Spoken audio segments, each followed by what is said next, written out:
very much. I was sitting on the steps way outside the door listening to that exchange, which was very lively, and I think speaks volumes about what I hope to see more and more of, and that is constructive exchange, input that's useful, accepting a disagreement, but doing it in a way that ultimately is respectful and constructive. I also was taking a look at these slides and these numbers, and I unfortunately don't have with me my lead fiscal folks. But I would like to try to get through as much as we can in as much detail as possible. Pinky, are you here? Hi, Pinky. I just want to make sure that we have some. I've got the one set of slides, and then there's another set that we may get to if time permitting, right? Okay. Before we get into the budget, I actually would like to spend just a minute here, if possible, talking about this process, the stakeholder process. And the way that I see the process that we're trying to develop through this Year DMH effort, it really is quite similar to what I saw when I inherited the department, and that is a very fragmented process. It took me a long time to understand what the SLT was, what the SACs were, and what the commission was, and then there's coalitions, and then there's other stakeholder groups that are meeting. And in the same way that the department was quite fragmented, it was built in a way over time, and I think in fits and starts. In many ways, money drives these things. You get a bunch of money, you build something, then money gets taken away, you take something away, then more money comes. So it's very hard to create seamless systems, but the goal with the stakeholder process is to figure out a way to be, I like to think about breathing in information from the community and then breathing out what the department is hearing, what we're trying to do. It's an iterative process, and it has to be organized and well aligned. And one of the things that I want to mention here that I think shows how far we have to go to develop the level of trust that I would hope we could achieve is the concept that, literally very early on, I've been talking about the same thing. I've been saying we need to have a more robust, genuine stakeholder process, not one that is dominated by a small group of people and not one that is really influenced by business interests, but rather one that is focused on the needs of the communities. Because the needs of the communities, as I've said before, and those who are receiving services, that's where the engineering expertise lies. So more relatively recently, I would say within the last month, and I think it was when I was taking a little bit of time off to be with my daughter, this kind of, I think, wouldn't say rumor, but there was a concern that we as a department were disbanding a very important part of the stakeholder enterprise, the underserved cultural communities.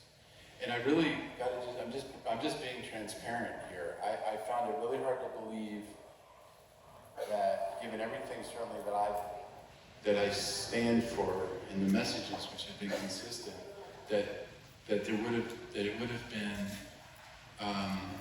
because I think we haven't built the adequate trust, that there would be true concern that we were going to disband the underserved cultural communities. Because it's totally inconsistent with the direction of the department. And one of the ways I found out about it is because essentially every board office and all my 5 bosses were blowing me up on vacation. So I'm not disbanding any underserved cultural communities. In fact, we doubled down on the underserved cultural communities because it's so important. what we're trying to do is to build a sustainable system that will allow us to bring the important voices of our county to the table. And in order to do that, you have to have a structure. This is a part of the structure, these quarterly meetings. And I would say that we're pretty close, I think, based on a lot of input from over a long period of time, to having it set up so that essentially every region or every service area has the equivalent of an SLT. Not just one SLT, which, I'm just going to be honest, didn't have a lot of turnover in terms of new voices. I also thought it was too, it seemed to be, and it wasn't just me, that it was dominated a bit by business interests and not stakeholder need. We're trying to reinvest and say we don't want one SLT, we want 8 SLTs, and that would allow us to distill more information with more fidelity in the different parts of this county, and then bring them centrally so that we can have a better sense of what's going on in a much more robust and comprehensive way. And we, as a response to all of that concern, have tried to put together some information to summarize where we think we are as a collective with our stakeholder engagement process. And I would suggest that the materials that we've created would go out to each SLT, actually to each what we're calling SALT, I like pepper, service area leadership team. And then to get the service area leadership teams to take a look at it and see what you think. And seats at the SALTs are occupied by the USCCs. This is about inclusion, guys. We can't have inclusive communities if we can't even include each other in our own stakeholder process, right? And then I asked myself, well, would I ever disband anything? What if I disbanded? I'm like, why am I like the disbanding guy? And I did disband something. I disbanded something in the department known as stats. And I don't know if there's anyone from the department here. I have to assume there are some people who know what stats was, but stats was a process that was a bit like an inquisition. It was focused on how productive at drawing down Medi-Cal, right, going after funding streams, not outcomes for human beings. And it was one that I felt was very distressing and destructive to our frontline providers. Because when a given clinic didn't perform well and didn't achieve the green, they felt punished. So I did disband that. I also tried to disband something that was happening in the VA, which is another Go Green. It was all about compliance. And the reason I'm bringing that up is because we're moving to a different green. It's called the green of community. So we will go after that green. We won't go after some process or some metric or some compliance measure.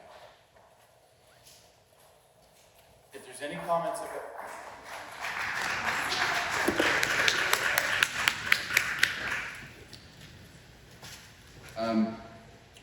what I've organized, see, for me to talk about the budget is a very challenging thing. There's some people here who have a great deal of expertise and know about, federal, state, and local budget, particularly maybe mental health budget, with great detail.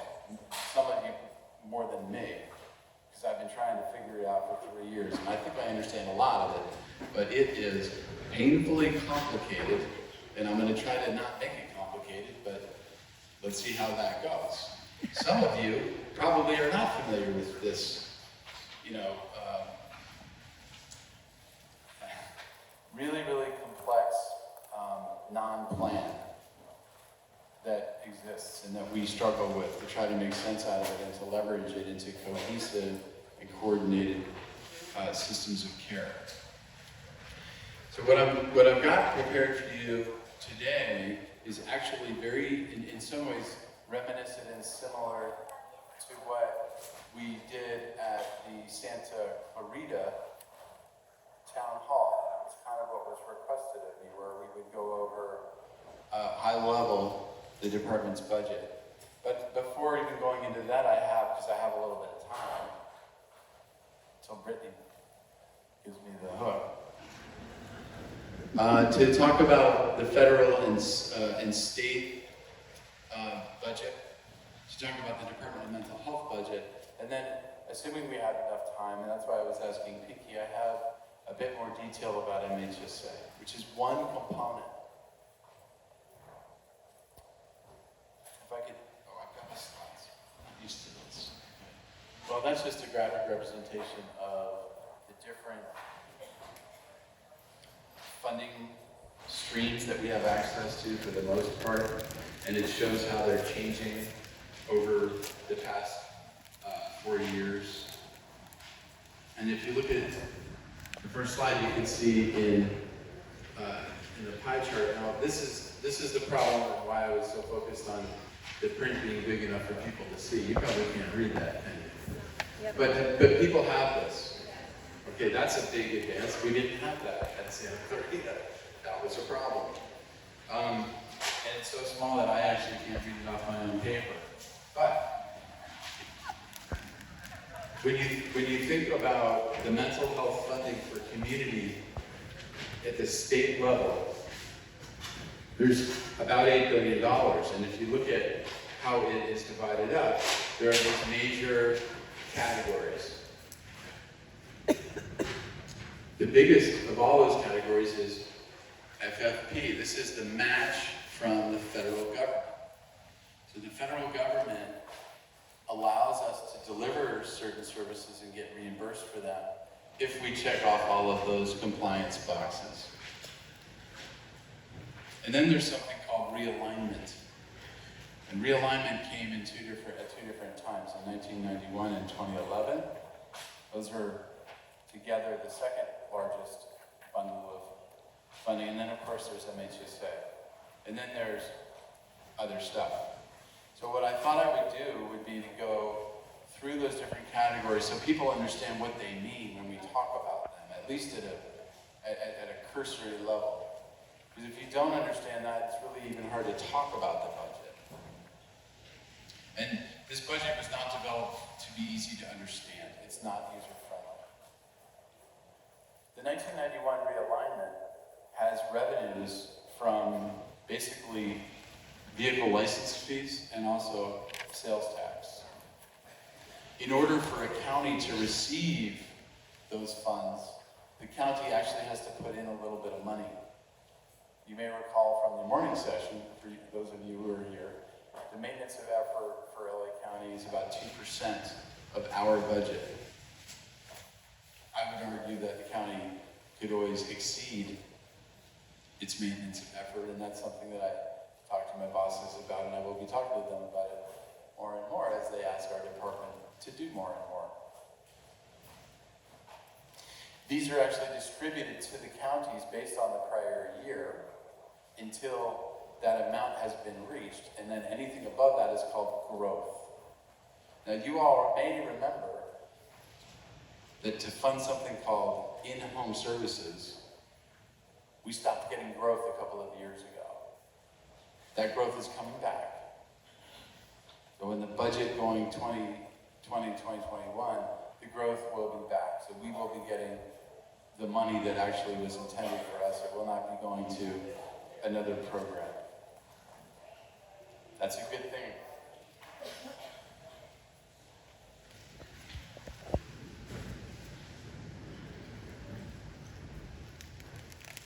Page 2011.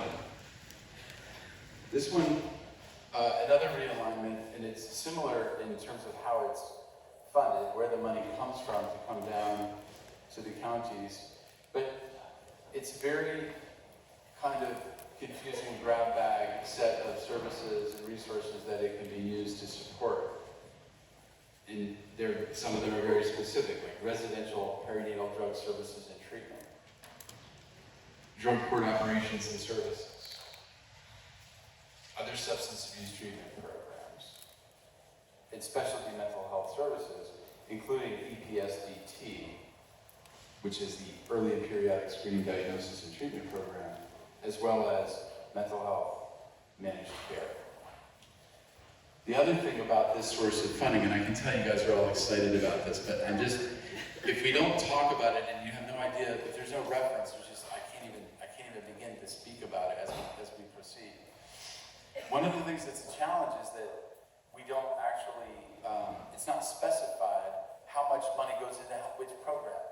And then if you're dealing with the County of Los Angeles, you've got two different departments, one that does mental health and one that does addictions, and the split between those two departments is undefined.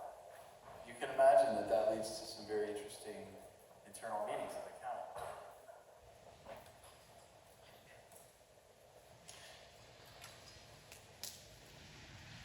Moving on to the Mental Health Services Act. This is one that I would imagine people are much more familiar with. And what I'll tell you about it, and I might as well just kind of up front talk about the work that I've been really involved in for the last 2 years, and also some recent concerns of mine.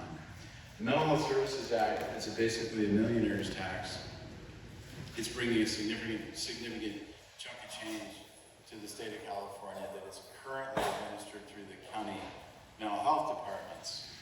And I look at it as a resource stream that allows us to achieve parity with other health and human service fields. That's a big deal.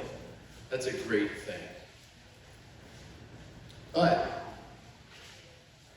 there are challenges with the MHSA, and many of them show up. And many of you know about them because you're wondering, well, why can't the money be used to do this, or why can't it be used to do that? The state never really, in my opinion, provided the kind of guidance that it could have for how the money was going to be used. And in addition, there was concerns about how the money was accumulating in certain areas, including Los Angeles, but in many counties. And rather than kind of taking a step back at the state level and saying, hey, maybe it's not because everyone's incompetent, maybe it's because it's a difficult thing to administer. And it is. I mean, when I showed up, we had about $200 million that hadn't been spent, because again, it's difficult to be spent, that was going to revert to the state. We managed to save it. But the reason that it wasn't spent is because, like I'm saying, it's difficult to spend. That may sound oxymoronic, but when you have money that comes down and you have 3 years to spend it, and it takes 1 or 2 or 3 years to make a plan, and then you got to hire people, or you got to get contracts, you begin to understand, well, gee, maybe that 3-year reversion thing isn't the greatest. And then when you're also aware of the fact that it's put into these buckets, and we're going to go through the buckets, and then you're told, oh, you have to spend it just for that bucket. And some of the buckets are easier to spend because you know what to use them for, and other buckets are really, really difficult to spend. Well, gee, maybe we ought to fix the mechanism for MHSA. Maybe it's actually the mechanism. So I felt this way very early on. I spent a lot of time with Daryl Steinberg, and the first year was, I would say, rougher than the second year, because in the second year he began to say, you know, you're right. What we ought to be doing is we ought to be doing what you talk about, Dr. Sherin, going after outcomes. Like, don't tell me the bucket to fund a certain program. Tell me the outcomes that you want to achieve as a state. What's the governor's goal? And then give us the money and let us use the money to achieve those outcomes. And don't tell us we have to return it in 3 years if we haven't spent it. You want to come down here and try to spend your dollar, every dollar in 3 years, and the amount of accounting nightmares and bureaucratic pressure it puts on us to figure out, along with our contractors, what's been spent, what hasn't been spent, is it been spent for the right thing? Are we going to get audited? Give us the outcomes, give us the flexibility with the money, let us use the money in ways that we know will give us the best chance of achieving those outcomes. So that actually went extremely well. And we worked very hard on something called the Mental Health Refresh. The Mental Health Refresh is it's being deliberated by the governor now. And there's a plan, theoretically, that will be back, I believe, in March or May, I think it's March, to talk about restructuring of MHSA. But we have to realize that you can only do certain things without going back to the voter. Some things require regulations, which are easy to change. Some things require statute, which is just bills that the legislators can put forth and vote on and send to the government. And the other thing that I've been pushing for very, very hard, which had a lot of momentum for a while, was tax for addictions. And what I said to Daryl is, hey man, I think you almost got it right, but it should be BHSA, Behavioral Health Services Act.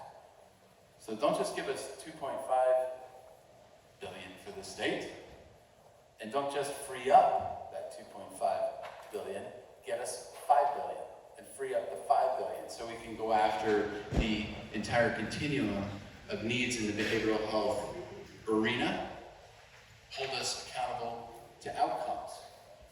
And many of us know that the homeless epidemics and the incarceration challenges are driven as much by addiction as they are by mental illness.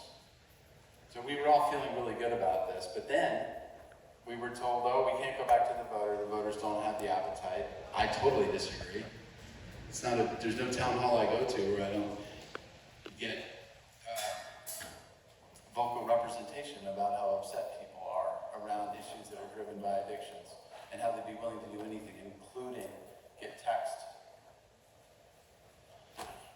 But further, if you look at what's happening at the state is trying to be super aggressive about the homeless problems across every county. And in order for a robust response to be leveraged, they're looking at all the available funding streams.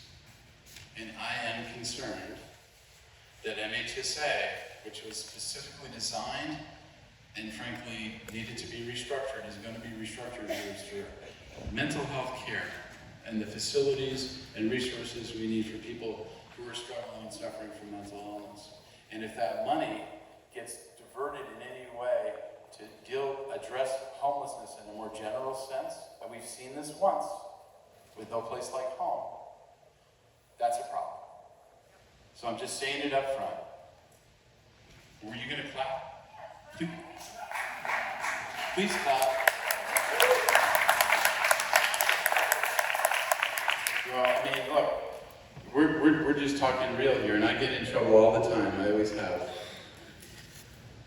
for being frank sometimes and taking political risks. And I'm not saying that the money's being taken, but I'm saying we need to watch what happens. And what I would say is that this state and this new administration should be doubling down on mental health and addictions, which the BHSA approach would have done, and doubling down on homelessness. And if we're diverting funding that's needed for certain people who are suffering to solve another problem, it's a disservice. And frankly, it's a disservice to our people, to my people. And I want to be aware of it, and I want to go after it if we have to.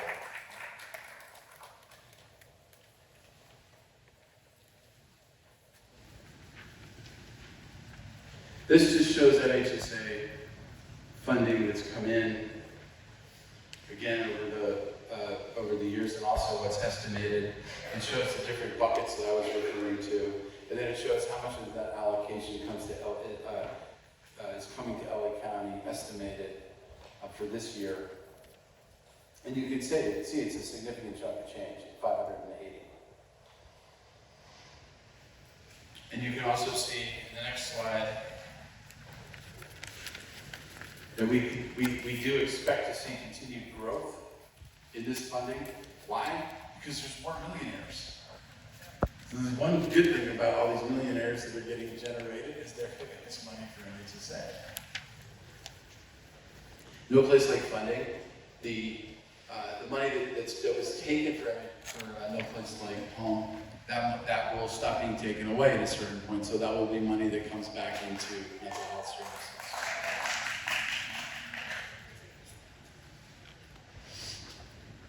Now this one is one that I just want to go over, and this is mind-numbing. It's mind-numbing for me, it will be mind-numbing for you, but I want to go through it. I'm just going to read it because I want people to understand the kind of stuff that we have to deal with. So county mental health plans, that would be this department, are reimbursed a percentage of their actual expenditures, it's called CPE, based on the Federal Medical Assistant Percentage, the FMAP. What that means is that for certain services that we deliver, if we deliver them in a certain way, and if we document that we've delivered the service in that certain way, we'll get money from the federal government. But then if we don't do that, because we don't deliver the service in a certain way, or if we don't document it in a way that's approved by auditors, because we're not compliant, we don't get that match. County mental health plans are reimbursed an interim amount throughout the fiscal year based on approved Medi-Cal services and interim billing rates. And what that means is that we, as a department, are in a constant negotiation around everything that we do. We may think, oh, well, we deliver all of these services to these people, and we think that the services are going to cost this much and we're going to get this much reimbursement. And before I got here, my understanding is that we were about 5, 6, 7, 8 years behind, thanks to not us, but in many ways the state, which is really the intermediary here between us and the Fed, around how much money we actually had and how much money we were going to be reimbursed. I'm just going through this to let you understand the kind of things that we struggle with. And the amount of paperwork and the amount of analysis that goes into developing a budget and answering questions about how much money we have, how much money we can pay a contractor. It's really, really unfortunate.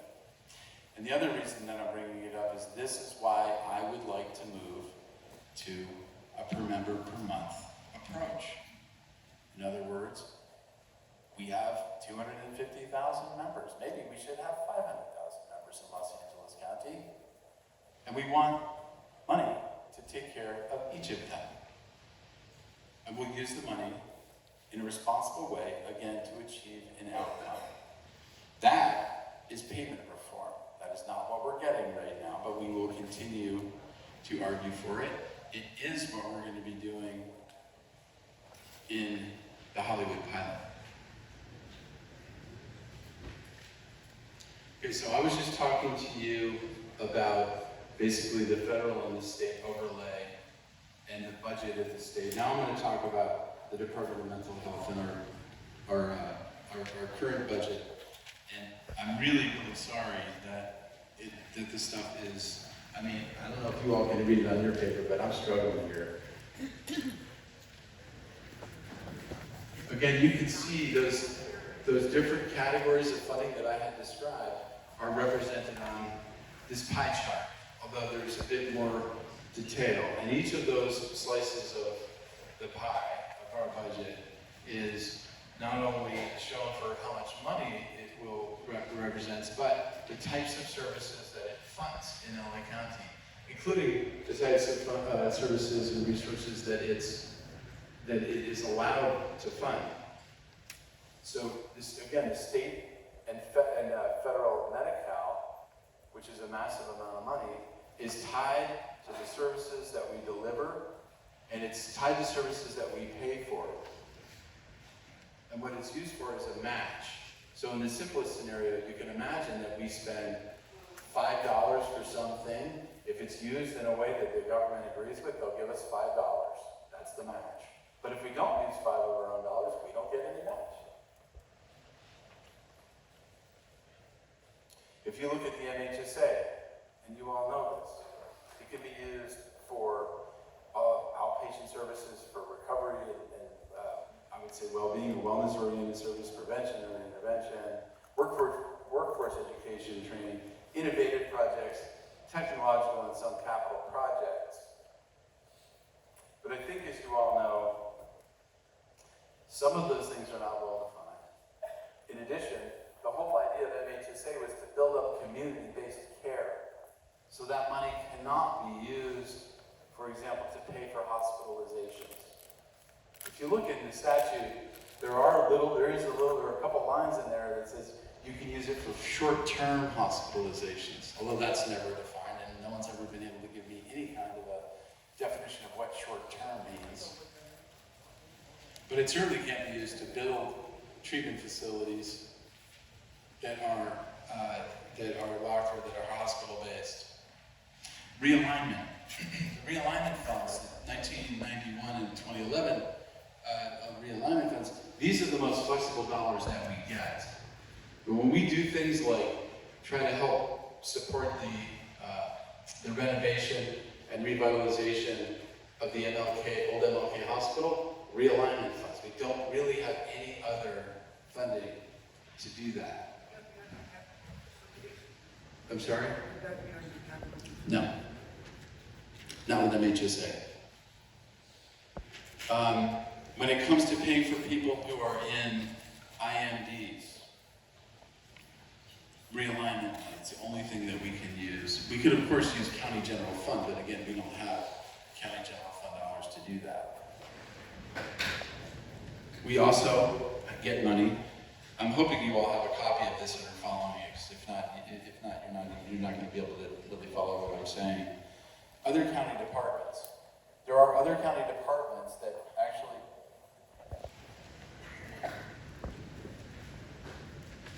Sir, I'm going to read this right after I finish. Thank you very much.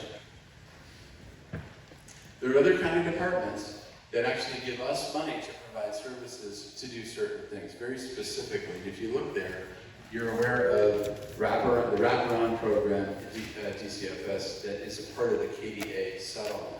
That money comes from DCFS. We're asked to provide those services. We get money from DPSS for Calvers and Grove.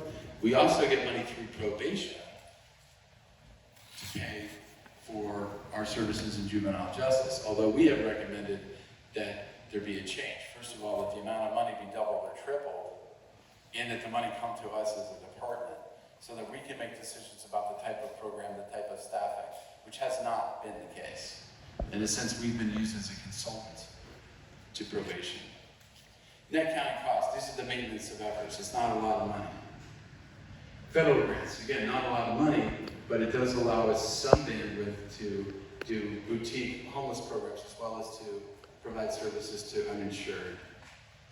And then state and local grants. This is actually really interesting because it allows us, we do get some money for kids that are for 0 to 5.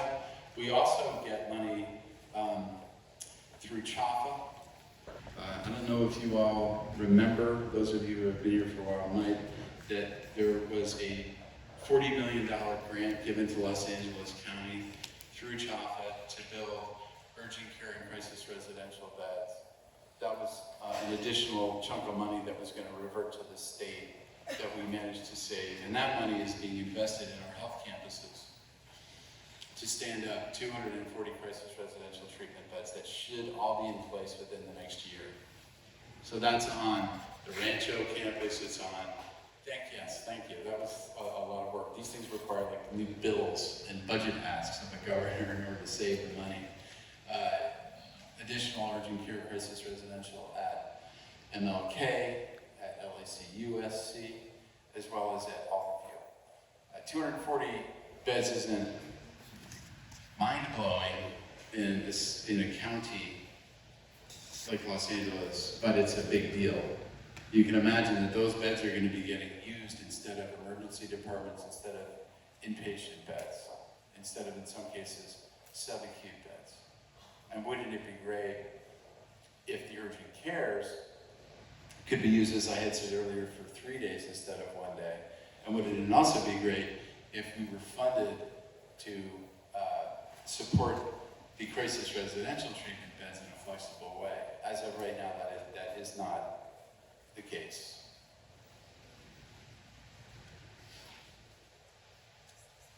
If you look at Medi-Cal, so this, again, is the big chunk of change. It's only drawn down because it's matched. You can see that there are different components to it. There's including Obamacare, which is MCE.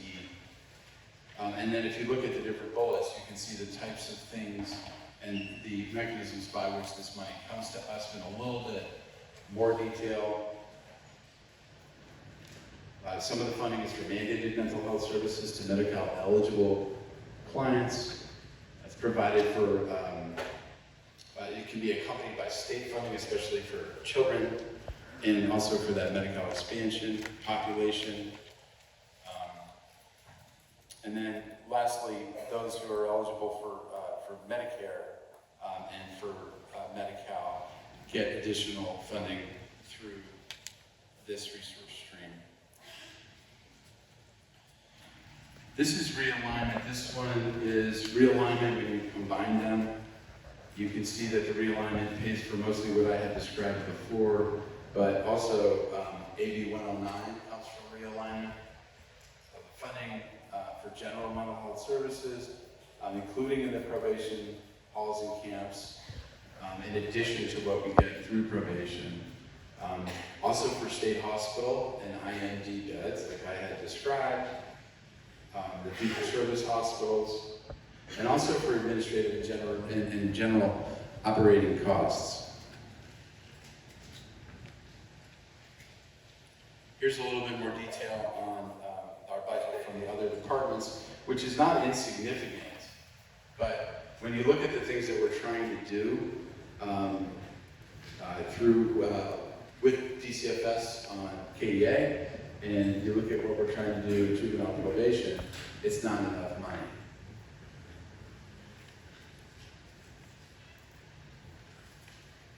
When you look at the maintenance of effort from the county, which again is not a lot of money, if you think we're a $3 billion, almost a $3 billion organization, but that our local government actually only contributes $57, $58 million,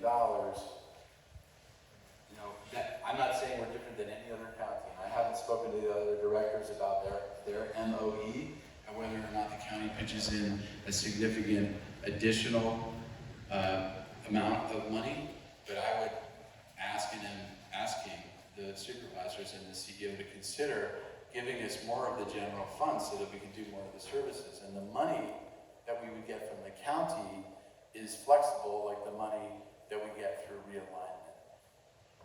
And the flexibility of money is critical. I don't know if I've said it enough today. I feel like a broken record, but I can tell you, when money comes down that's flexible, it's not tied to lots and lots of requirements and constraints and things like reversion, it's a whole different ballgame. And that's really, really what we're pushing for. And we're pushing for it at the state and the federal level.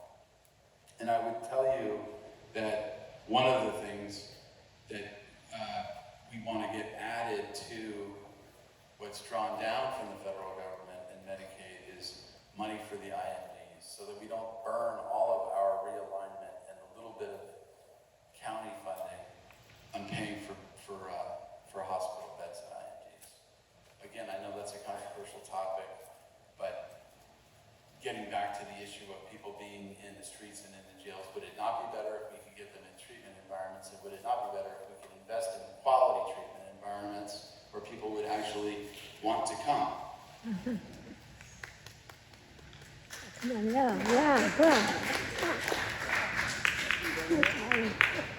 You're a lot more kind than some of the folks at the stage. Thank you. Yes, actually, you really are. Yeah. What did they do? Throw I'm things feeling at it. her? Did they throw things at her? Federal grants, we have some federal grants. You know, one of them obviously is the Samson grant. I wish that was a lot more money. I really, really do. And I will also say that the department, which has amassed a significant budget, we're the largest department in the country, and has done incredible work to lay the foundation for everything that we're doing. We have not developed a robust grant program. I mean, when I first came in, I'm like, we're going after so many, we're gonna bring in hundreds of millions of dollars of new grants, which we could do, but we have to fix so many things that it's hard. And when you bring in a grant, a new grant money, you're actually gonna bring in another 1,000 pages of reports that you have to deal with. So, you know, no good deed goes unpunished. But we have the opportunity to get a lot more grant funding. And what I'm trying to do with academic academic institutions is to leverage them. They're good grant writers, they're good at reports, and really I see them using us as a system that together in partnership, we can grow our capacity. PATH is a very boutique program, and boy, you want to talk about reporting requirements. Maria Funk isn't here, but I'm sure she can tell you. Whole person care. Yeah, whole person care is a big deal. And those of you who know about whole person care know that it was a significant amount of money that came to the counties and that came to Los Angeles County. But the vast majority of that money went to the Department of Health. The Department of Mental Health got very, very little, unfortunately. And the things that it was used for are really important programs. So look at these kinds of things here. Post-discharge planning and support for folks that are using the hospital a lot. Pre- and post-discharge planning transition clients back to the community instead of institutional settings. Peer, social support, and kinship to high-risk folks, socially isolated, individuals with serious mental illness. And the expansion of access and enhancement of supportive services for high risk. Now, when I talk about the social determinants of health earlier, a lot of the social determinants have been addressed and targeted through the whole person care money, but we didn't get a lot of the whole person care money, so we were not allowed to use it in our department. The whole person care money will end on January 1st of 2021. So the end of this calendar year, whole person care is done. That is right. Now, this is one of these classic one-time funding deals. Okay, great. Well, we've only hired a few hundred people with whole person care. So just add your grant. And then what are we going to do? Where are these people going to go? I mean, these are people who are really dedicated to the work. They're people that need to continue to get paid, and they're also big investments for us. I mean, the amount of training and effort that goes into trying to develop an individual to be a part of this system is hard to describe.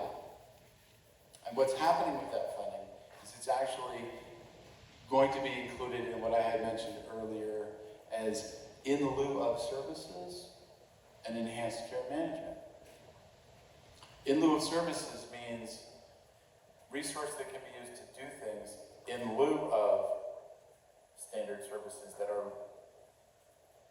qualify for Medi-Cal. And what we're trying to do as a department is to inform the state about what in lieu of services might mean.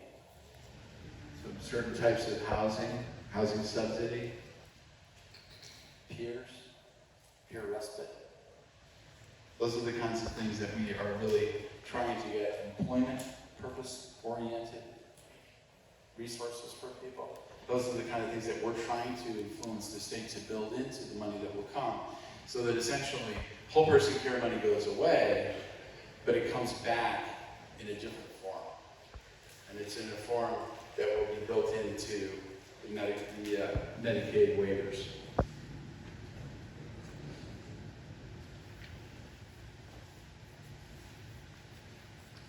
Some more grants. These are state and local grants.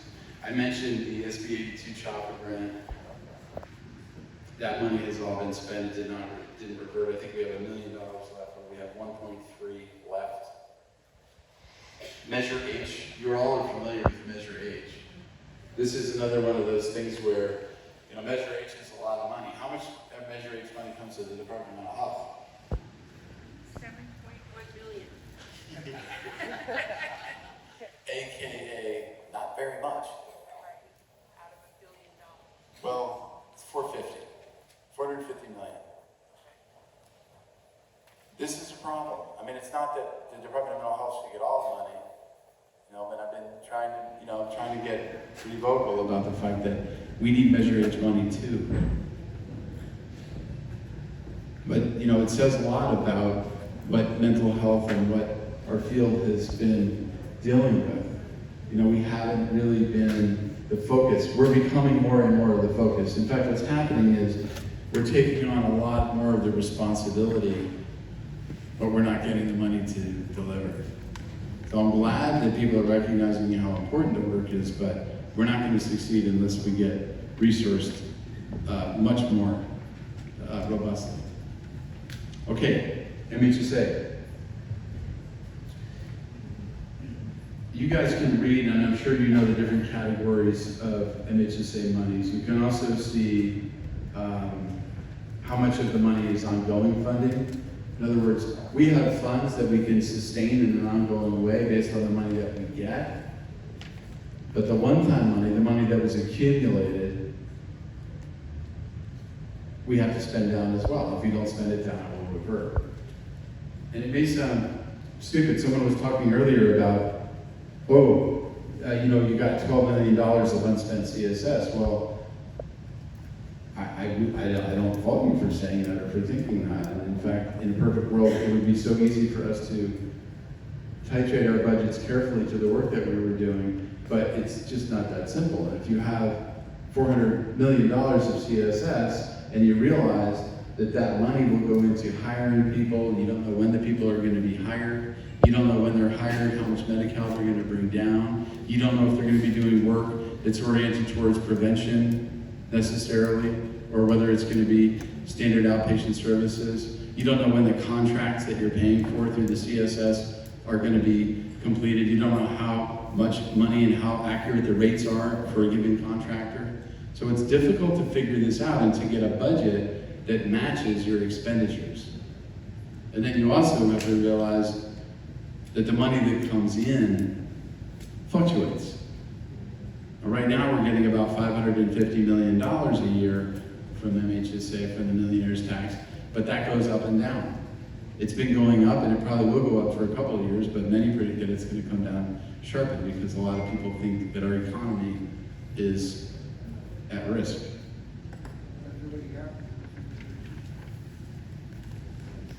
The last thing here, and then I'm going to go on to the next slide, is to show you, and some of you have seen this, really the spending trend with MHSA.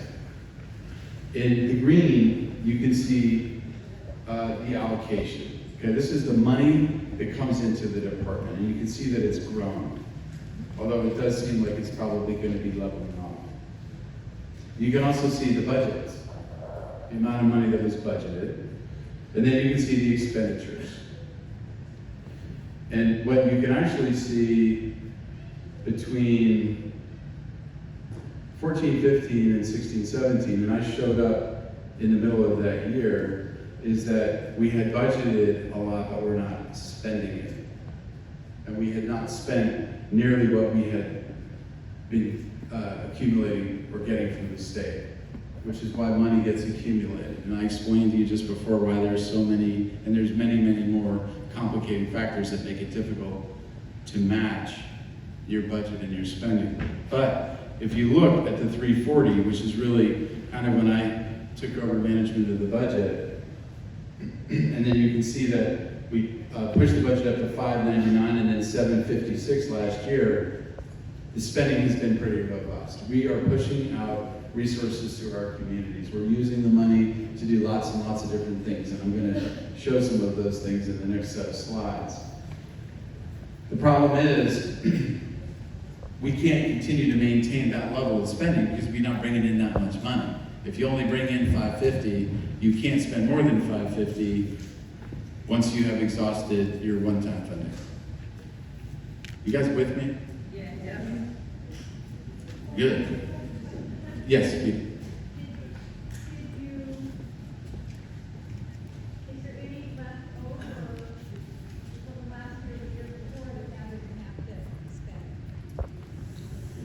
Unfortunately, with the 3-year, with one-time money, with 3-year reversion, you will always accumulate one-time money. It's just not possible. So the answer is yes. There could be, but you also have to realize that I think we budgeted, and I hope it's in the next slides, that we are spending, that we have spent in some categories we've spent more than we budgeted. You know, I mean, I don't know. I think we probably spent $40 million of PEI when we get 100, and then last year we spent like 140. But I mean, it's a good question, and I guess what I would say to you is, We won't know how much one-time money we've accumulated in a given year until about April. We can figure it out based on the numbers that we get from the state that we're on track to spend exactly what we budgeted, or less than what we budgeted, or more than what we budgeted. All things being equal. Does that make sense? Yes. So is anybody in the state interested now in expanding that 3 years like you want to? Oh, sorry. Probably should say, yeah, go ahead. No, I just was asking if anybody in the state is taking you up on this idea of expanding 3 years like you think would be intelligent to do. Well, that's what I was telling you about the 2-year experience in the Octagon with certain people at the state, and the answer is yes. A lot of interest. The fix on MHSA really is get rid of the buckets, get rid of the 3-year, and hold us accountable to achieving outcomes. Those are the 3 pillars. And I would say that the key influencers at the state are like, yeah. And then what I'm saying is it's actually not just MHSA, it's the whole kit and caboodle. Get as much money as you can to us, let us use it flexibly, and hold us accountable to achieving the outcomes that are the most important to our state. Period. We're going to see that. When this thing comes out in March or May, that the governor, the new administration says this is MHSA 2.0, if they didn't get rid of the 3 years and the buckets, it's going to be very unfortunate. I would like to say one thing, and I'm going to get to those next slides, and then I'm going to do Q&A. I'm going to let you down here, but when I was in Santa Clarita, and at the time, I think we had budgeted $661 million that would be spent last year. That if we actually spent 661, that I would do a backflip. We spent 709 last year, and I'm not doing a backflip. Oh, come on. So I apologize. Yes, I am off the hook, and I already snapped one of my Achilles, and that's enough. Picky, can we advance to slide? Okay. And I don't have the handout for this, which is probably going to be a problem. Do people have this handout? No. I can't see it. Let me just try and summarize it at high level. And literally, that's just like so blurry. Being up all night reading emails on your phone is not good for your eyes. This has to do with prudent reserve. You all know about prudent reserve. One of the things that probably will get re-engineered is prudent reserve at the state. So the states say, oh, you have to keep your rainy day fund. It needs to be a certain percentage, although they were never clear about it. And so we have like $130 million or something like that we're not allowed to spend. And then if it came from a certain bucket, like let's say prevention or early intervention, it has to be, when you pull it out, it has to be used for prevention or intervention. So I mean, for me, this is just like bureaucratic constraint. But people need to understand that we are actually required to hold a rainy day fund of MHSA, and that's true for every county. Next slide. This, I think, shows, I'm just trying to channel the slide. I think this shows a bit about what that prudent reserve has been, what are the components, and how it has changed over time. Next slide. And we will make all of these slides available. So Pinky, make sure that we post these specific slides in the start. Thank you. Again, because I literally can't see, I can see the CSS because those are big letters. This shows the trend on CSS. It also describes programs that are being funded. I'm not sure those are going to help. But this is just showing you that with CSS we've spent, this is where I showed you that we got up to 709. This is how. In each component we're spending more money. And with CSS we've invested in a lot of things, including housing and supports for people who are homeless or were homeless. PEI. So there you can see. Look at what we had been spending. We were bringing in about $100 million of money for this in this bucket, and we weren't spending it. And some of you know that we have loosened up and become more flexible about how the money can be used, and we're pressing the envelope with the state. But we're pressing the envelope with the state because we're trying to do the right thing in our communities.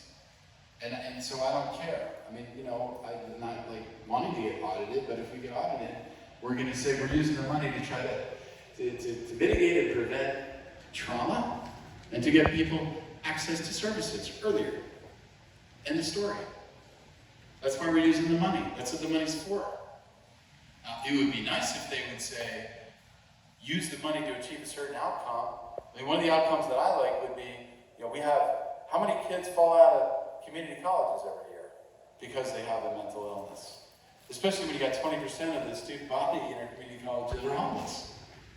You know, why not then say, okay, here's your money, use it flexibly, and decrease the number of people that are falling out of community colleges by 5% per year over the next 5 years. That's 5% per year. That, I would love that. And then we could figure out how we wanted to use the money. We didn't have like some program mandates and reporting requirements that make you, like, you know, not feel good. Trying to be delicate with my language. These are projects. So this is the kind of thing, Picky, that I believe people will be very interested in. And what I'll tell you is that I started by describing to you the kind of complexities that we deal with when it comes to getting money from the various resources. And then you have to realize that it's combinations of resources that go into any program, whether it's because you're funding certain staff, or certain training, or certain contracts. So when we're asked a question, like I'm asked a question, how much do you spend on homelessness? I mean, I can't answer that question in the most precise way. I can tell you programs that we have that are specifically focused on people who are homeless at any given time. I can tell you how many, and that's a number, many different programs and many different funding streams. I can tell you how much money we put into housing of different types, whether it's interim or permanent, whether it's permanent supportive, whether it's collaborative, whether it's leveraging existing infrastructure like boarding care. But we do tons and tons of stuff that's very important for people who are homeless that you don't track, or services that actually keep people from becoming homeless. So it's very hard to answer those types of questions. You ask, well, how much money do you put into the schools? That's a difficult thing to ask, because yes, we do give money to the schools. We also have kids who are in the schools who get referred to get mental health services at contractors, but it's not tracked by the contractors that say, oh, well, this is money that the LA County gave us for referrals that came from the school. So let's just put it in that bucket so that Dr. Sherin can answer a question. Now, I want to figure out ways to drill down. I want to figure out, based on our strategic plan, how much funding we're putting in each of those areas. And then within each area, how much money we're using for the different programs, services, opportunities that make up that interface. And how much money we put into the infrastructure of the department. That's a goal. And we're working on it. You know, I would like to think that in a couple of quarters, that for this year, with the programs that are listed here, we would probably be able to give you a somewhat accurate representation of the amount of MHSA money that was put into each of these programs, although that won't be all the money that's supporting these programs because we're using other funds. And then there's the question, oh, well, why do you have MHSA? Shouldn't you use MHSA to maximize the amount of federal money you bring down? That's a tough question, because when you use your MHSA money to bring down federal funds, they're constrained. They've got strings attached. And if you ask the original authors about MHSA, they'll say, oh no, that was money to do things that you can't do, that's not funded. But we never got any guidance about that. It's all over the map. Those things hopefully will be remedied in what's being called the MHSA refresh.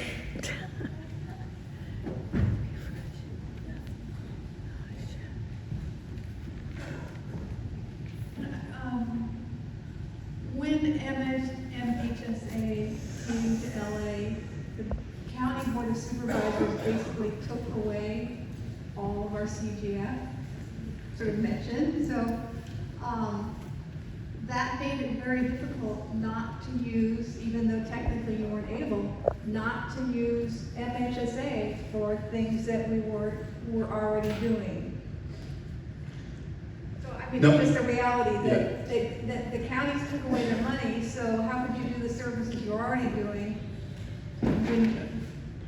What I'm saying, I do, I follow what you're saying, and that's the first time I've heard that, and I've been here for 3 years and a little bit. It's the first time I've heard that. Thank you for telling me that. So, and actually, according to MHSA in the statute, that is not okay. It's called supplantation. listen, everybody talked about in every county at the time. I'm sure you did. And found ways to be a little different. Okay. Well, I mean, that's disturbing. And I don't know what kind of amounts of money we're talking about with CGF. I mean, how much money, that might be worth exploring. Pinky, that's an internal follow-up It was item. also the recession. So Say again? it was also the time of the recession. Time of the recession, yes. So it was easy to do. It was the time of the recession so that it was easy to do. Right, and what was difficult for us to believe at the time was that they managed to do it by not firing, they managed to cut the budget significantly without firing a single union member. I'm not gonna ask how much contracts shrank. So I'm not asking. Well, they basically stopped being client-centered. Yeah, no, Job center. I know, I'm, aside from being filmed, I also have to be a little bit careful, but I'm not happy to hear that. That's very disturbing. I guess it's not surprising. It seems to kind of always be the case that is an approach, and I think the recession probably made it a lot worse. And I think even in the department there were... And easier. Yeah. Well, that's why earlier when I was saying I'm worried about MHSA going into we're going to combat homelessness at a state, and we're going to look at all the different resources that might be available. I want to say what my daughter says: "Get off my lawn." Get off of my lawn. Very powerful thing to say. Okay, what do we got here? Oh, this is innovation. Innovation is one of these things that really is, I mean, that curve is going to jump, because we got to, when I showed up, we had one innovation project. And I think we have 11 now that are all approved, and some of them are operational. But again, these are things that are like 3-year, 4-year, 5-year projects. What are you supposed to do when the project is over? Oh, well, you have to budget it in. Yeah, okay, well then come and work on that budget. Help. That's the other thing. I'm sorry, Brittany. I'm just going to this is going to be another minute away. Network adequacy. This is reminding me of the whole issue of network adequacy. So the state goes to all the counties and says, how many psychiatrists do you have? How many social workers and all the different disciplines? And what's the distance from them to get care as the crow flies? This is like post-traumatic VA experience for me. And then they say, well, if you're not adequate, we're going to sanction you. Sanction you. It's like, okay, wait, hold on. I thought we were talking about how we're going to transform our systems of care. So if you're not adequate, if you don't have adequate resources in your jurisdiction, the answer is not to sanction me, it's to help me. Give me more resources. I don't have a psychiatrist. So we're going after that. And the state backed down. The Directors Association had kind of gussied up to sue the state about their methodologies for how they were calculating it. But I'm saying it's not just their methodologies, it's like, figure out how to make us adequate. If you're telling us we're inadequate, then help us. Facilitate success, folks. Pay it forward. Just like we want to pay it forward to the trenches to support our frontline staff, we need the state to do the same. And so there's a battle going on there, and I think that we're going to win. Sounds like you're in a civil bind. Double, triple, quadruple bind. But we're saying we want to have adequate networks. We want to have methodologies that are actually accurate. When they say to me, okay, LA County, we're adequate. According to the state, we're adequate. And I'm on all these advisory boards, which is it's kind of unfortunate because I have to be in Sacramento a lot. But I said, well, that's really interesting. Because if you ask me, I could use about 400 clinicians parachuting into Skid Row every day. How about them? Because they're not engaged, because we don't have records for them, they don't count? So in other words, there's so many people who are disengaged from the system, and if they're disengaged from the system, they don't count in terms of what's adequate. So the whole thing is kind of absurd. And I mean, I'm just telling you about it, I'm kind of sharing my pain. But it's because you need to know this kind of stuff. These are the battles that are going on. And they need to be forged, and we have to be able to have consensus around what are the big issues and how do we go after them. I mean, I would like to know, I kind of joked about it earlier, that in a PMPM, I wouldn't want just to be paid for 250,000 clients, maybe it's 500,000. And we ought to be actually analyzing that and figuring out how many people need access to the specialty mental health plan and reverse engineer it from that. So, is this, excuse me, really appreciate you doing this event. I think it's really, really informative. I was just curious, like, I know the goal is to get to like outcome-based, I guess, reporting and care. Overall, is it possible, or does it exist, to have these outcomes and dashboarding already up and running, or like as a proposed, wouldn't it be great if we could do this so you actually have an example of that? It's a great question, and it's one of the things that I think is used to, I don't know whether it's intentional or not, to kind of block this type of an approach. Because it's very difficult. It's very difficult to define, well, what are the outcomes and then how do you measure them? But it is possible.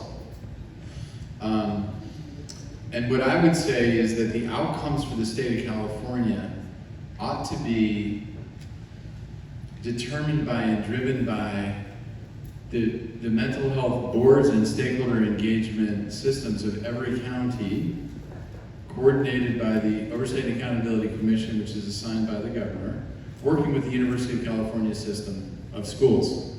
That's what I've said. I've said it for a couple of years now, and I continue to say it. So the point there would be, you would actually have the community informing the state about what are the most important outcomes, and using what many consider to be kind of the brain trust of the world, which is the University of California school system. I mean, how many amazing scientists across every discipline do we have in that school system? I mean, I tend to be an optimistic and aspirational guy, but we ought to be thinking about how we're leveraging our asset to define those outcomes, and what's the data we collect to demonstrate that we're achieving them or not.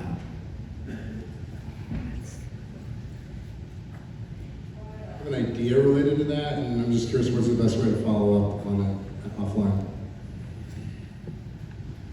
But we have these comment cards, so what I would suggest, and we're collecting all of them, and we're going to respond to all of them. And when I look at them, I figure out if it's something that, like, who I want you to talk to. We have a whole outcome, we have an outcomes unit in the department, and this is their role. Unfortunately, what they do right now is a lot of reporting to meet the mandates so that we don't get sanctioned. because we're not, uncompliant.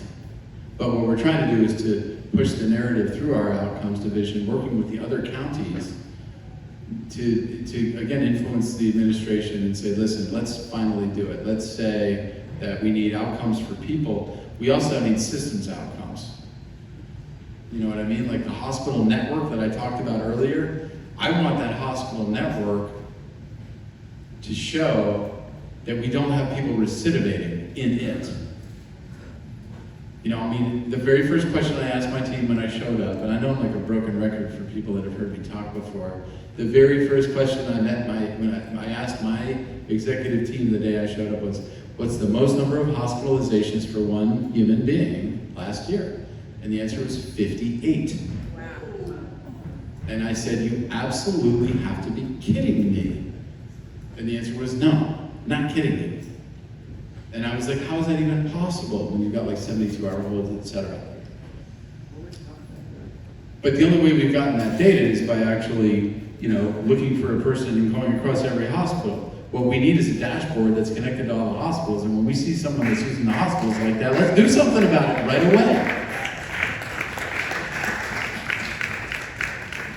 I gotta keep going. I'm feeling some heat here. We got a lot of innovation projects, and you can read about them, and many of you know about them. Wet funding. We had wet funding that wasn't being spent, and we've done a lot of things to use that wet funding. We need to do lots of training. We need to do training in our department, we need to do training across our contractors, and we need to do training in other departments, and we're going after it. One of the things we're doing is leveraging UCLA, which, by the way, is a state entity. It's a public entity, just like we're a public entity. And I meet with the chancellor, and I say to him, I understand you're a very sophisticated university with a world reputation, but you're a public entity, and you need to be working with us on the public safety net issues. And they're doing that. They are stepping up, and we're going to continue to lean on them for added capacity.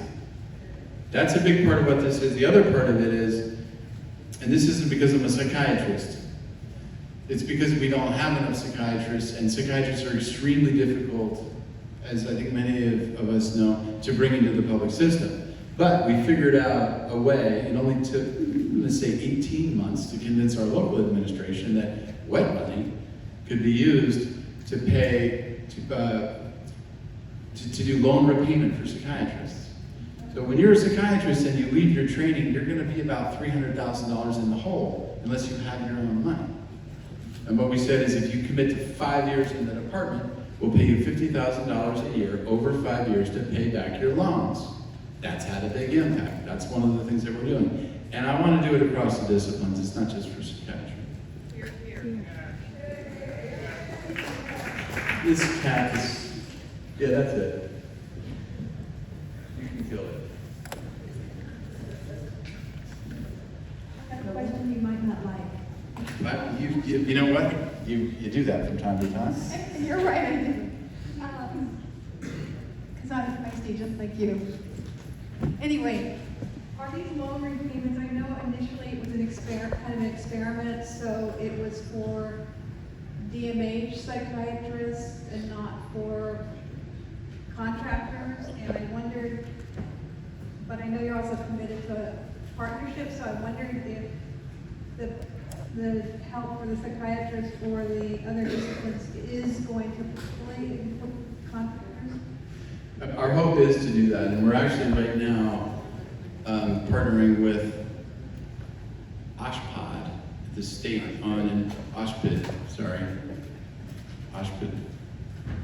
on additional wet funding. And that wet funding will be used to do this type of a thing. But what happened is, as you all know, the wet funding had, I think, a 10-year timeline. And we had a lot of it, and we had to spend it, and it hadn't been spent, which again, is one of these things that kind of blows me away, but we're managing to spend it and not reverting it down. In addition, but then what the state decided, Keita, to get to your question, is the state decided they were going to give money to OSHPD to support wet activities, and that counties would have to opt in order to have access to that funding, so it's kind of a match. In other words, in our county is stepping up. We're going to be the biggest contributor, even a little bit above what we would be percentage-wise, to get access to the web money, to bring it down. And if we're able to get enough money, we would love to take care of not just our own staff, but staff at contractors, including psychiatrists.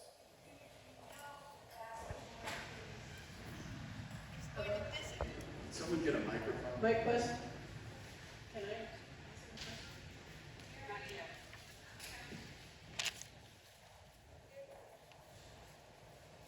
I want us to have, and I know you do, a countywide quality system where it doesn't really matter whether it just happens that some are county operated and some are independent providers operated. And given the incredible shortage of psychiatrists, if DMH continues to only have this money for DMH, it's because DMH already pays more for all clinical positions anyway, it's going to leave us in a position where we won't be able to provide psychiatry. I mean, that's probably extreme, but we won't be able to provide enough psychiatry. Right, I hear what you're saying, and I think I responded. And really, the matter is how much resource do we have. I can also tell you that the governor is getting a tremendous amount of pressure to deal with staffing shortages, particularly in the mental health field, because it's so hard to get people, it's so hard to get them trained, it's so hard to retain them. So that's on the radar at the highest level, and we do expect in the budget to have additional monies to basically provide specialty pay to a specialty profession. My question is, the LACD provides clinical services at the Twin Towers. DHS provides clinical services through the office and housing through Office of Diversion and Reentry. Does DMH provide the providers, or are there 3 different entities providing the same services? And if so, how are they budgeted and how are they coordinated? Or are they in competition with each other for funds? That's a very interesting question. I would say, unfortunately, we have some parallel universes that don't serve anybody. Many of you know that the Department of Mental Health used to provide mental health services in the jail.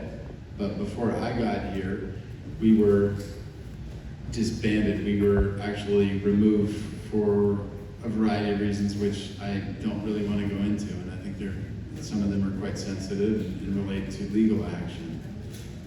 But all of our staff that were in the jail were transferred to the Department of Health, and in particular to CHS, Correctional Health Services. The Office of Diversion and Reentry was created as I think kind of pilot program, and my understanding of why it was created was to help develop processes for diverting people, not actually for providing treatment. But over time, they have gotten a significant amount of money, and that money has been used to do things which are similar to the things that the Department of Mental Health does. One of the reasons why the Office of Diversion and Reentry, I think, is so effective, aside from having really, really great, smart, committed people, deeply, deeply committed people, is that the funding that they get comes from the county, and it's flexible money. It doesn't have any strings attached to it. In terms of reporting, in terms of that's an allowable service, that's not an allowable service. They have what I would call payment reformed money. And what I would say is that effort really needs to be connected to the Department of Mental Health and not a boutique thing. I would say we need one system of care. I would say that if you build something which is existing and living in one of our institutions, you're actually reinforcing the institution. And again, this is one of these things which is very hotly contested right now, and we have to figure it out. The answer is that we're not well coordinated. We're trying to figure out how to do that. And no matter what we do, we have to be focused entirely on keeping people in the community, giving people opportunities to stay in the community and flourish in their community. And you can't do that if you have systems that are not communicating well and systems that are set up in other parts of what I would call the continuum.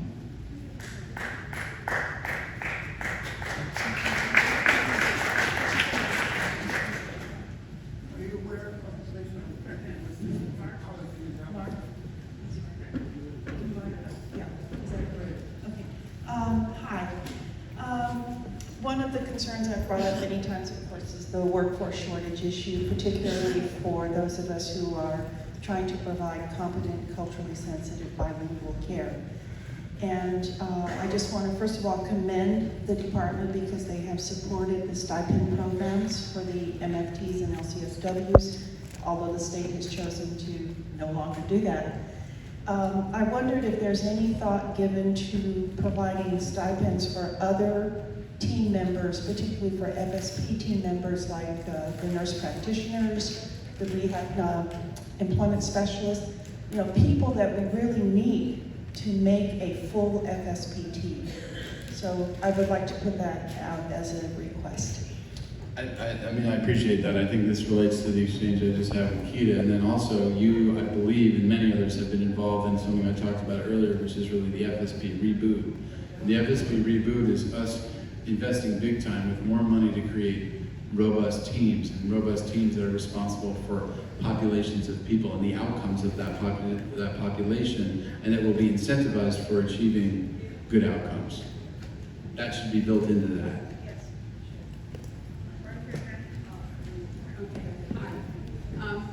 I really love your idea of having money that's tied to outcomes as opposed to tied to particular things.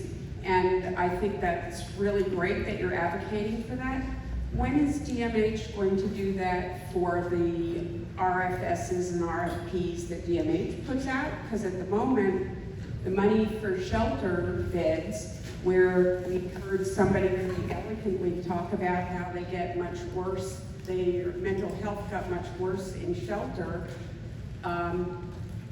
and the cost of a shelter bed is way more than collaborative housing, yet DMH has not increased the number of beds it provides in collaborative housing for 15 years, and that number of beds is 45. It was supposed to be, we'll see if it works, and if it works, we'll do more of it, and it hasn't happened. So can we get the contracting for DMH to be based on outcomes, right? And the same problem with the West Side doesn't have a TAY drop-in center. The money's just sitting there for somebody to apply for, but there are so many criteria that have to be met that you can't do it and pay for real estate on the West Side. And so our TAY youth don't have I think it's a TAY homeless shelter is what it is, a 30-day transitional thing, and nobody can apply for it because the department has such restraints on who you have to have there and how many of this and how many of that. Well, one of the things that I have definitely tried to respond to and I've tried not to react to is the bureaucratic nature of LA County. And the, I think long-standing culture that it, that it drives through the departments. And this department is no exception. And I really, really push my teams to do things that create flexibility, that are not exclusionary, and we have a long way to go. And I probably, if I spent a bunch of time with the contracts team looking at what you're describing as something that no one could apply for, I could probably fix it. And maybe I need to try to do that. As far as outcomes, I'm hoping that you're aware, and I don't want to try to raise expectations too high or overemphasize the importance of the FSP reboot, but for me, FSP is the meat and potatoes of community-based mental health. And those contracts are being re-engineered after a tremendous amount of work over almost 2 years now, funded by Steve Ballmer, who owns the Clippers, for you Laker fans, so that it's performance-based contracts with incentivized outcomes, specifically for that reason. And it's not just about FSP. It's about us showing that we can achieve this and then replicating it across all of our contracts. I mean, you know, if you would ask me when I came in, how long is it going to take to get that done? I would say 3 years we're going to be already doing it. I'm in 3 years. It's just not moving as fast as I would like it. I will also tell you that some of that money of MHSA that was saved was subjected to the Ballmer team and performance-based contracts that were funding other contractors through other departments. And we're going to see what we've gotten by modifying those contracts to try to make them performance-based. And when we say performance-based, we're just making, we're making solid but, simple steps. Because it's hard to move a system this big. Everybody knows that. Everybody knows, I wish I knew it better. I just can't kind of contain myself. But that's what we're trying to do. Starting with the biggest book of business. And when I met with the Ballmers, I said, I want to start this at our biggest book of business and our most important, if there is such a thing, program. Okay, this will be the last 2 questions for the day. Hold on. So I definitely want to thank you for coming here today. I'm a consumer, and I want you to know I will be your biggest advocate here and in Sacramento, but I will also be your biggest critic because I'm a consumer. That's not a personal thing. I really appreciate the breakdown of the budget and the descriptions, but as a consumer, I think I really have to push back when I hear the comment that's saying that the process perhaps is not as important as the outcomes.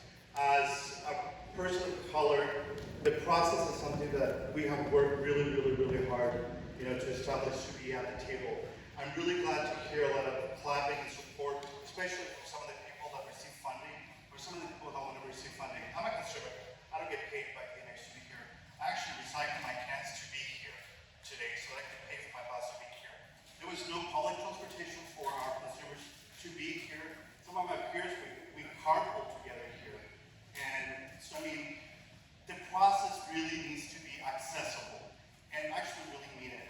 From having translators, having disability accommodations, which I think that having really sometimes happen, and I know it's a struggle, and you presented it like a tutorial that we didn't have access to review, and you even struggled to kind of read.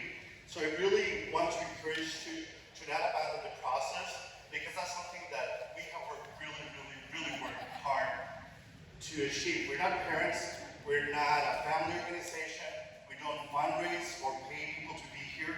We come here out of our own pockets as consumers to let you as a department know what are the things that have worked for us in the past and the things that haven't worked for us in the past. At the table or in the commission, there's probably like one consumer that obviously advocates themselves. And then the rest are just probably, agencies that are there advocating, for their communities or funding for their organizations. So as you move forward, don't leave the process behind, because if you do, you're going to leave a lot of people behind. You started this conversation addressing the issue with the USCCs and the SACs, and we have approached your staff numerous times, Pinky, and we had a commissioner come to our meeting and actually tell us that the disbandment of the USCCs was going to happen. As communities of colors, Native Americans, Latinos, the API community, the immigrant community, the disability community, we have been fighting for years to be heard about some of these other organizations, like family organizations that are louder, get more funding, because they don't really represent our voice and interests. We have, the client coalition that has been struggling to get funding, and in Spanish we have this term, arrimados, which is just like a beggar. And as consumers, that's what we feel with the department. We're so glad that we have the peer-run center, but that's just like a maintenance, a drop in the bucket of the things that we do. How many of DMH consumers are homeless? How many of them are at risk of being homeless? I'm glad that we have this meeting here, because as a commissioner 4 years ago, I was out on the streets out here, and a lot of my peers are still here, and a lot of them are outside.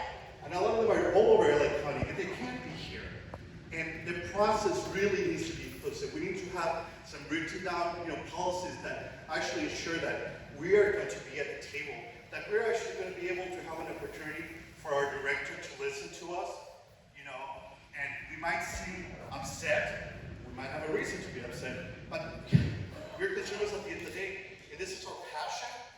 We do it not because we're getting paid or because we're raising money for our nonprofits, we do it for our communities, for our families. And so, while I appreciate the outcomes that you're working, and I know it's not easy, I know the bureaucratic challenges that you face, but the process really does need to be inclusive so that nobody's left behind. Because it has happened, and I fear that as we move forward, if we don't work together by including consumers, it's going to be a repeat of what has happened before. But I'm really looking forward to working with you. All of our consumers look forward to working with you, but we want to be heard. We don't want to have to go from meeting to meeting saying, oh, I'm sorry, we didn't get your message, we didn't get your accommodation, or we didn't. We've been having these conversations over and over, and I was so excited to welcome you, but it seems like every single sometimes that I meet you, it's almost upsetting because, it's like we don't get heard, and that just makes us want to be louder and louder, and we can't support you if the department doesn't really listen to us. We need some support for our peer coalitions, like our client coalition, our Latino coalition, because at the end of the day, those are the people that you survey. So don't forget us in the process. Make that be part of your outcomes, not to leave us behind.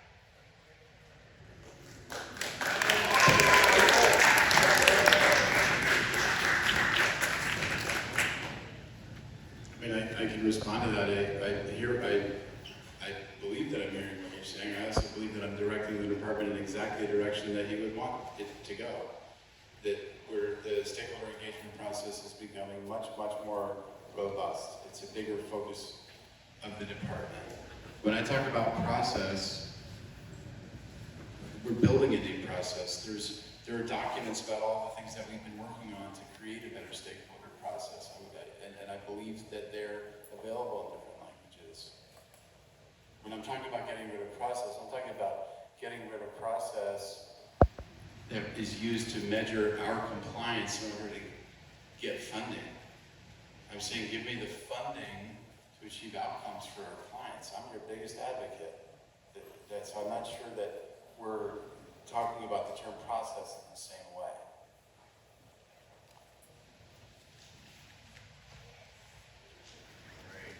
Hi, my name is Steve McNally, and I'm a father of a child with serious mental illness.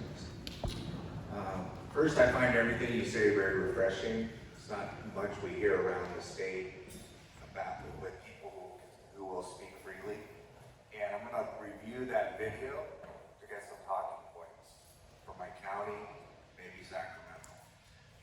There's so many things I could go into, but one I want to go into, and that's the oversight of the MHSA. I don't think consumers and families should be penalized for the lack of oversight. That's one thing. And the other is, we can spend up to 5% of that budget on community engagement, community planning. So 5% of $2 billion, 100 million, right? The behavioral health directors had the opportunity to spend $100 million research, communication, galvanizing families and consumers, getting us into the process. And that's where it fully started. So I'm not talking against anything you say, because I find it refreshing. I just wish more people were willing to say it. And it's just so disheartening. And I'm really concerned about the MHSA, just like you, because if any of that gets to a proposition, 2/3 of the market doesn't get MHSA. And all that's going to sound great. Money grab for homeless. And we've lost money already. So anyway, anything I can do or we can do, I think help engage us to get talking about what's really important. So thank you very much.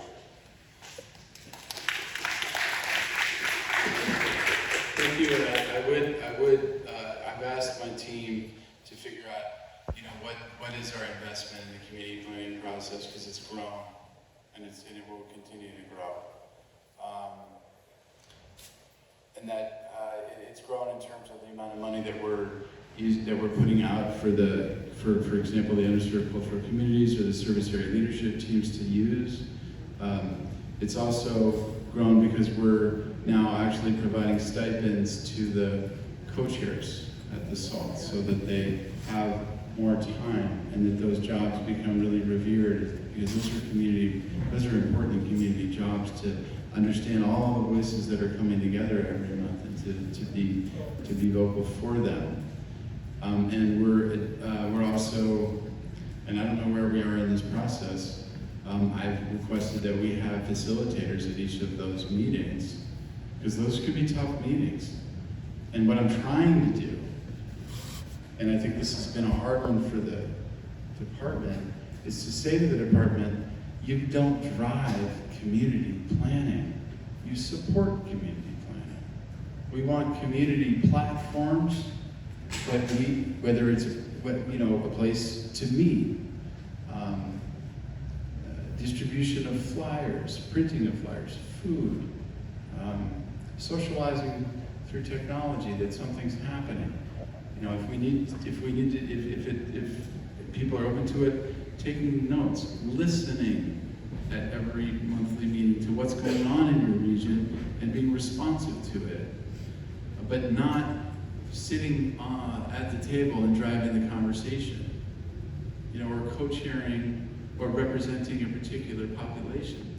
You can't do that if you work in the Department of Health. So we're trying hard to push out that responsibility and the support needed to the community, asking the community to organize around stuff. I have to say, I have wanted transportation to these meetings for 2 years. We were very close to getting vouchers for Uber and Lyft for people that wanted to come, and that fell through. And I don't know what the plan is now, but I'm glad it was raised, because I think that these meetings either need to be for people who are unable to afford to come, that we ought to be able to accommodate them. It's a part of the community planning process. We also ought to be able to have people attending virtually. That does constrain us because it's got to be in a certain venue, et cetera, et cetera. But I appreciate your points. I appreciate all of the input, and I know that some of it is critical, and I try not to take it personally, because I feel like we're, at the end of the day, we're in a crusade together. I mean, I'm advocating with you. I used to be a relatively successful scientist and I think a pretty good clinician. But the VA system was so broken that I couldn't contain myself, and I wanted to advocate for the people that I was serving and for the people like me who were delivering that care, and I do that today. I'm all about the trench. I'm all about recognizing that at the ground level is where the engineering needs to occur. And we're trying to build a process that will reflect that and leverage it so that the department is properly guided and that our resources are deployed most effectively. And we have a long, long way to go.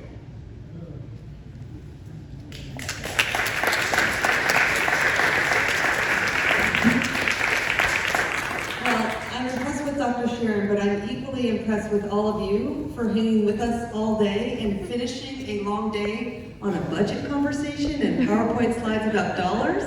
So I have to say how proud I am of you for being here. Give yourselves a round of applause. Thank you. Because I think it shows clearly, the commissioners are here. I'd like them to all rise and let us thank the commissioners for LA County Mental Health Commission. Please stand up. Peter, Carol, Gorilla, Stephen, Stacy, myself, and Dr. Sherin and all of the DMH staff here. And I think that we're here together shows all of our intents very clearly. That we all want to listen, we all want to participate and be part of this change that Dr. Sherin kind of outlined earlier today with the strategic plan. Because it's not all on his shoulders, it's on all of ours as well. And when we can get it together and move the boat in the same direction, we'll be getting further along. And I think that's the goal for all of us, no matter what slice of life you're coming from that takes you here today. We all have the same goal, which is this heart-forward vision for moving LA towards a compassionate, world-class system for mental health care and treatment. Just a couple more things. If you're interested in participating in mental health commission meetings like this one in the future, please go online to the DMH website. You'll find a webpage on the commission. Eventually, all of the notes and materials and the broadcast presentation from today will be posted on that website. We also have in-person meetings every month on the fourth Thursday, so our next meeting for the full commission is on February 27th at the Hall of Administration downtown. Yeah, I think that wraps it up. I'm really glad to be with you here today. Thank you for staying for the full length. Thank you again to Dr. Sherin.